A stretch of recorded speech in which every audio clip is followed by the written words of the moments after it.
Hey, I'm Decathlon Gamer. Welcome back to Tennis Manager. We're on episode 62. We are just about ready to kick off our new season, but it's still mid-December. We've got a couple weeks to go. We'll do a little housekeeping as we set up the new season. Now, essentially, we have the same six coming back. Of course, we lost Raticanu. Percentage-wise, we did enough, but percentage-wise, it was definitely less than 100%, and she didn't come back. But we did enough that we were actually able to re-sign her on a free contract just, a day or two later. So with that, we have the same six that we finished the season with as we enter the new one.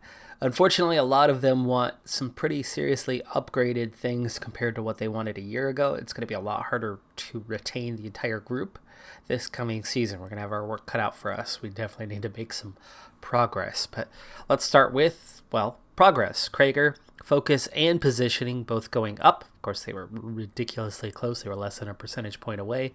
But in the preseason training, we've done enough to at least bring that along. Montgomery, we've been working on that lob for a while. It's nearly to its target, 86.25%.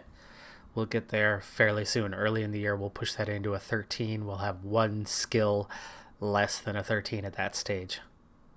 Quite a few seasons ago, we replaced all of the weak staff members, filled the staff out in the last season or two, and finally the mid-level staff members are now gone. Expiring contracts, I didn't bother with firing anyone. I just let their contracts run out and then replaced them with elite staff.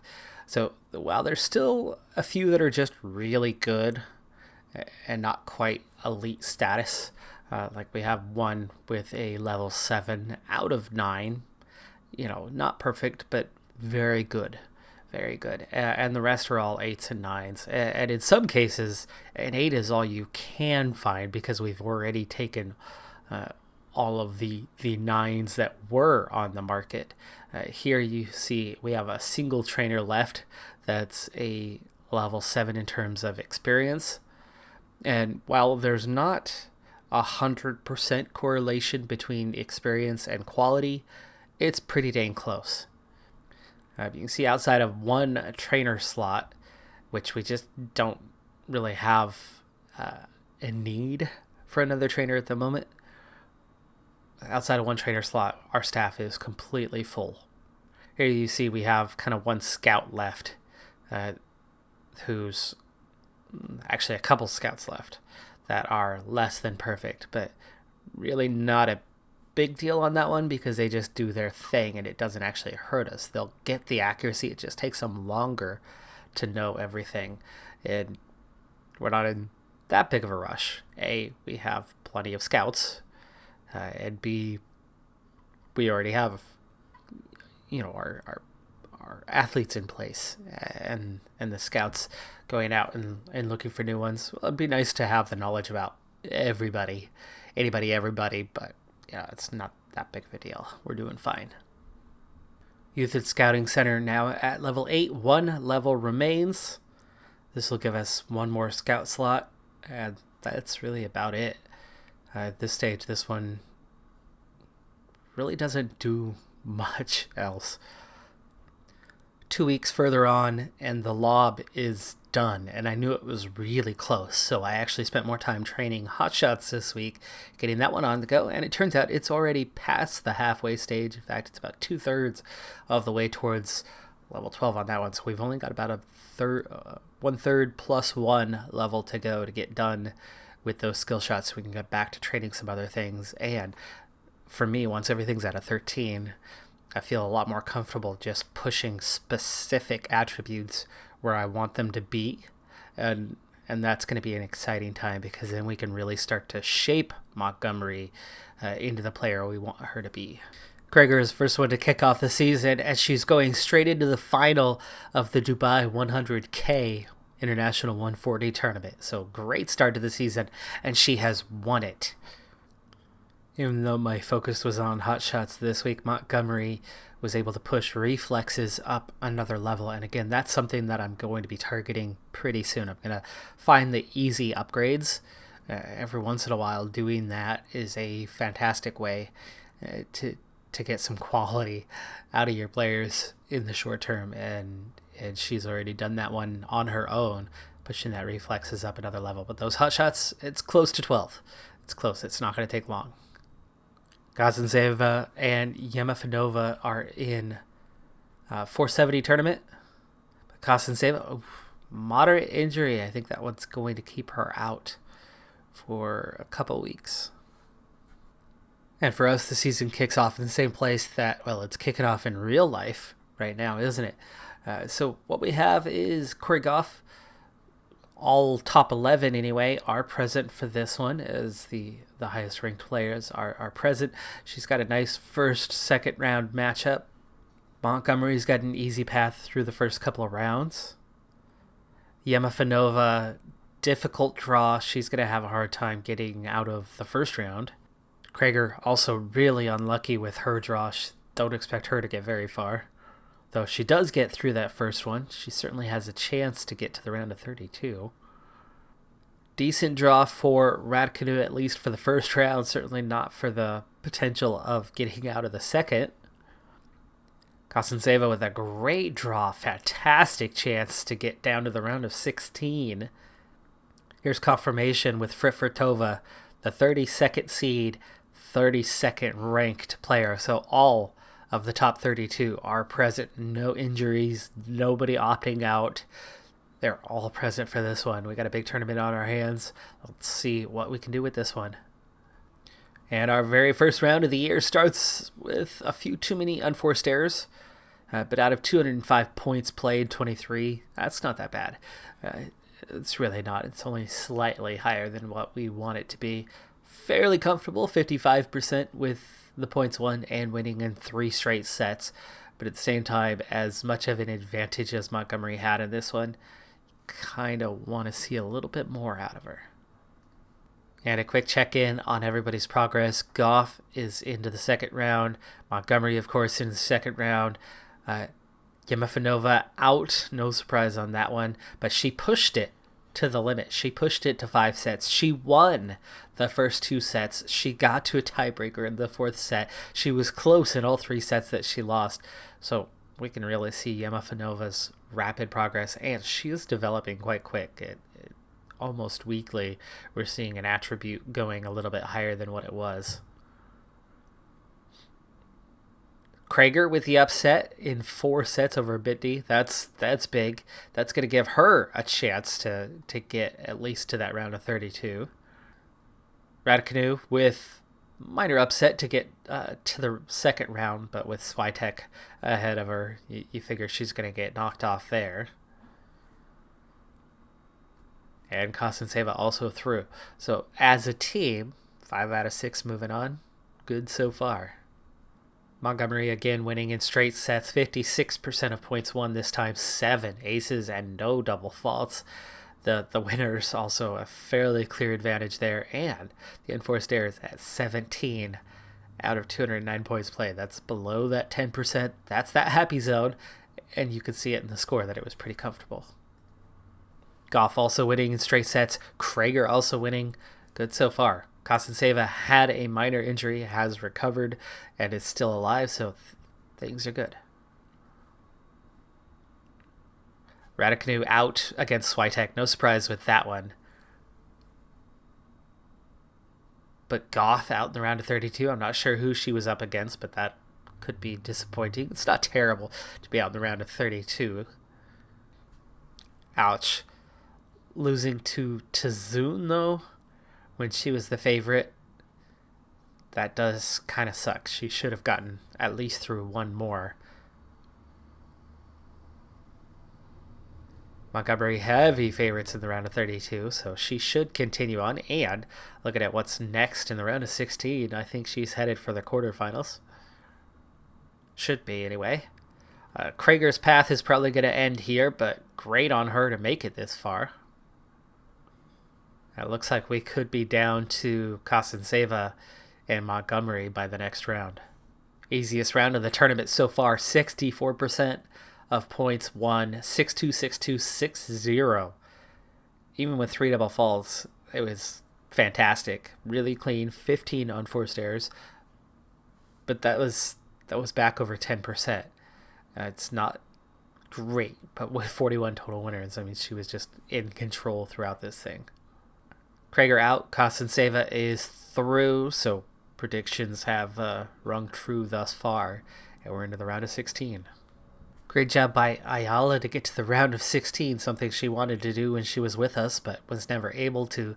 Ayala is one of 2 unseeded players left in this tournament. Both expected to get knocked out here, but still a great job to get this far. Montgomery's round of 16 matchup against Katay's, a 23rd ranked player in the world, so we were definitely the favorite. And it's funny to say that because, right, around this time a year ago, we were still always nervous about this type of matchup, but just like that, it's like, oh yeah, no, we're where we belong in the rankings right now, and you start to feel confident about winning these. And sure enough, we are through. We're into the quarterfinals. 55% of points won. It's not going to be easy at this stage, though. 6 aces, 3 double faults, 56 winners to 29. Huge advantage there. While 16 unforced errors is slightly high, again, it's not. It's 10%. Our opponent was clean, but just could not beat Montgomery. And that's that part about being super well-rounded and having no weaknesses. And that's why I wanted to start there. That's why I wanted to get everything at that 13 plus. Without any weaknesses, you're always going to be hard to beat. And then you start to get a few exceptional skills along the way, and then you're capable of beating anybody, but not consistently. But again, getting everything to a certain level makes you consistent, and that's what we've been aiming for with the training for a long time. And we're almost there, right? We're almost done with that step. That Krager's great start to the season has paid off, where she's gone +2 in killer instinct and confidence. So those mental attributes that we don't control the progress over have both pushed into double digits. That's massive. That's going to really, really help going forward for her. I mentioned how Yemafanova makes progress almost every single week in one attribute. Here's an example of that. Her reflexes going up to a 15. This is all natural. You can see how she makes quality progress, even playing in a post-tournament program. Usually you don't make much progress when you have a tournament, except in like natural fitness. That's the one that always progresses when you're playing in tournaments. But to see 7-8% in categories, 6-7% in categories post-tournament, usually it's like 1%. So Yemafanova is developing very rapidly. And again, Osaka has been beaten by one of our team members, as Kostenseva has qualified for the quarterfinal. And with Benchik, who is on the tail end of her career, her rank has been fading. She's outside of the top 10 now, where she was a top 5, 6, 7 player for almost all of this series. Kostenseva might have a chance to get through to the semis. Regardless, quarterfinal appearance looks really good on her resume for the year. But this could be the stopping point for Montgomery. There's only, 2 top 5 players left in this thing? No, Swiatek as well. So Montgomery, though, is now the 3rd highest ranked player remaining here at this stage of the tournament. But she's going up against the number 1 player in the world.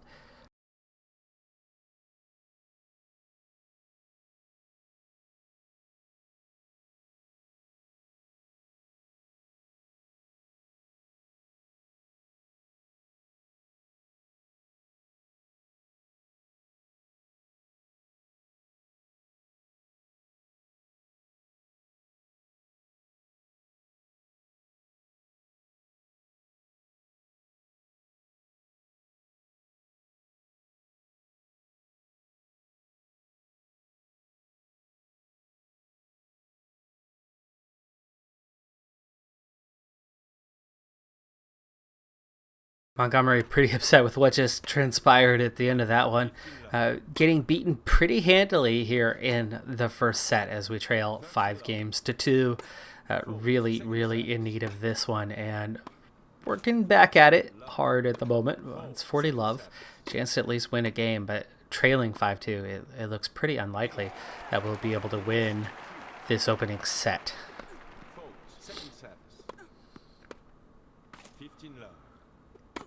Montgomery really struggling with her return as, yeah, she's lost a lot of service points.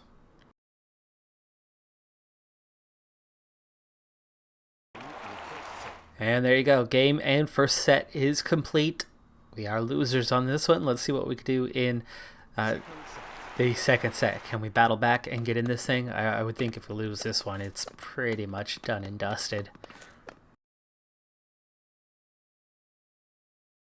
This is one of, I'd say, about 3 players in the world that are still significantly better than Montgomery is at this stage. And that's why this season my plan is to mostly just do all the big tournaments and nothing else. Nothing in between. Train this season to get to the level where those 3 are at. And otherwise just play the big tournaments to keep our ranking ultimately where it is. And hopefully get some results along the way in those big tournaments. Otherwise, we could very well lose Montgomery this season. Montgomery wants to be in the top 3 at the end of the year. Now, set number 2 is definitely going better than set number 1 was, as we've already won 3 games, and we have a chance here with advantage to go up 4-3, and we have. So already definitely a better second set than the first set was. But at 4-4, this one is still either player's set. And again, if we lose this one, I think we're pretty well screwed. And we'll stand very little chance of coming out on top. But at 5-4, we have a chance. But now 5-5, this, again, it's wide open.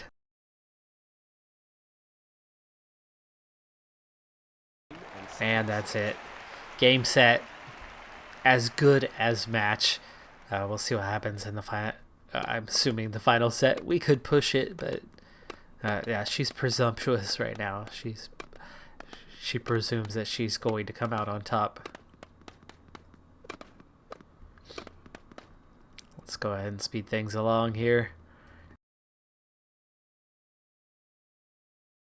So we push the second and third set to the edge, to the brink, close, and still come out losers in both. I mean, each set we got progressively better and tighter and closer in the match, and we still end up losing in straight sets. There's, like I said, a few players that are still clearly better than Montgomery in terms of quality, and this is one of them, and we're out. But we did get to the, quarterfinals? Not great, but I think this had a lot more to do with seeding than anything on why we stopped at the stage we did. Because you get through this one, she's got every chance to win it. Kasanseva got through her match, but loses in the semis to Swiatek. So Swiatek will play in the finals, and Swiatek has won. So Swiatek is the overall winner of the tournament. That's going to be hard when she was ranked 4th to overcome that one now in terms of our position to try to get into the top 3. 1 week later, Yamafanova, again, like I said, almost every week we're seeing her gain a skill. Volley and positioning both going +1 this week. Krager's strong start to the season has her now up to 36th. I think her target was a top 35 for the year, so we're already on the verge of accomplishing that. Kasanseva wants to get into the top 5. Had a good tournament, still sits 10th. So that hasn't even seen her progress at all yet, so it's going to take quite a bit. I think Kasanseva is going to have to win something or at least make finals to have a legitimate shot of getting anywhere near the top 5. That's going to be a difficult ask. We could be losing Kasanseva this season. Goff's target's a little easier because she was 11th preseason ranking, so she wants to get in the top 10, but she didn't have a very good tournament. That drops her to 13th. Montgomery stays pat at 5th, and I'm not sure how we're going to get her into the top 3, but again, I think that's going to come down to training. All but Montgomery were at St. Petersburg, which I think was a 470 tournament. Krager, round of 64, so disappointing there. Kasanseva and Goff, round of 32. Actually fairly disappointing there. Raducanu and Yemafanova met in the round of 16. with Yamafanova winning, going into the quarterfinals, and Raducanu getting knocked off there. But both of them having a good tournament overall. Their ranking now climbing. Yamafanova already into the top 50. It's amazing how we went from top 300 when we got her, halfway through, more than halfway through last season, and already she's in the top 50. Also, Montgomery, somehow her ranking has gone up. So our tournament, combined with whatever happened this week where somebody dropped off, Montgomery now up to 4th. Only one spot to go to get her into the top 5. Also, Gosenseva now up to 9th. Yes, good things. Good things are happening. This week, Montgomery's speed pushed to a level 15, and the hot shots making its progress already now from 12 to 13. So we've taken care of the first of those last 2 levels. And it's the last attribute, and it's got one more step, and it'll be a 13. We'll have every controllable attribute 13 plus and in the green, and that's been my little OCD target for a long time now, so we are drawing ever closer towards it. You can see right now, mentally is still her weakest area, but it's a lot better than it was before. I mean, everything's double digits. The ones that are out of our control are what's holding her back there a little bit, but they're certainly not bad. She's still young. She's only 24. The serve otherwise is her weakest. Her serve power, her serve accuracy, definitely, they're just good. They're not great.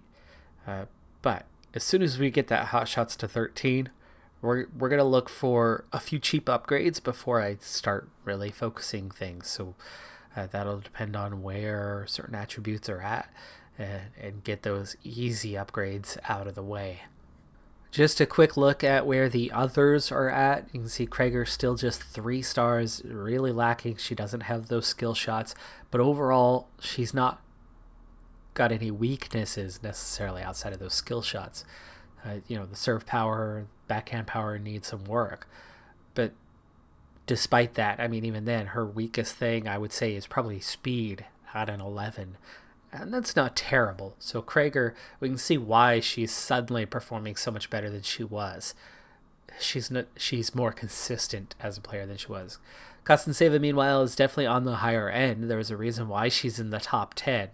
But even she still has a few weaknesses of her own. You can see a lot of similarities that can be drawn between her and Montgomery.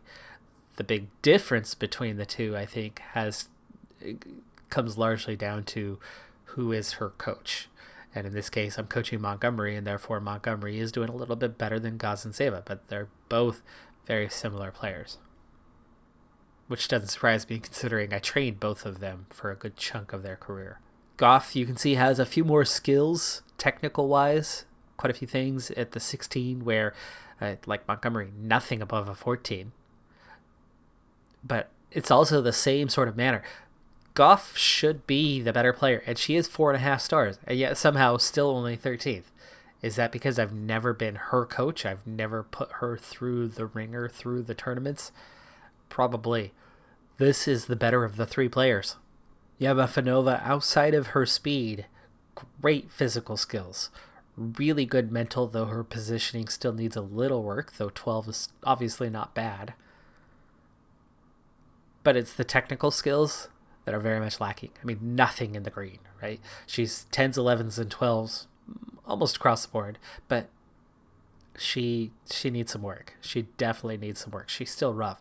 So that ranking jumping to the top 50, I don't think it's going to go much higher for a while, but she is improving so rapidly right now at 20 and standard. I think she just entered that window where she's in her prime development phase. She's going to come along really quickly. Raducanu, of course, is that whole other story. She's made a little progress, and she's gone from 3 now to 3.5, I think. And she's at standard, but at 26, she's on the tail end of it. So she's already slowing down in development, and it's going to be really hard to get Raducanu to be a champion at anything higher than where she's at. We already took her from the outer edge of the top 100 up to about 63rd, and she's got 3 total smaller titles, but nothing big, and it's Yeah, I don't know. Unless we were to take control of her development firsthand and be her coach firsthand, I don't see how we're going to get Raticanu to be anything more than what she is right now. One good thing, at least, I think we already took her speed up from, I don't know, 8, 9 up to an 11. I mean, we've done that. And that's been managing training directly with her occasionally. So, yeah, it's possible. She still seems to be capable of improving when we interfere. That is going to do it for this episode, though. I'm Decathlon Gamer. Like, comment, subscribe. I'll see you next time. Have a good one. Be safe out there. Bye for now.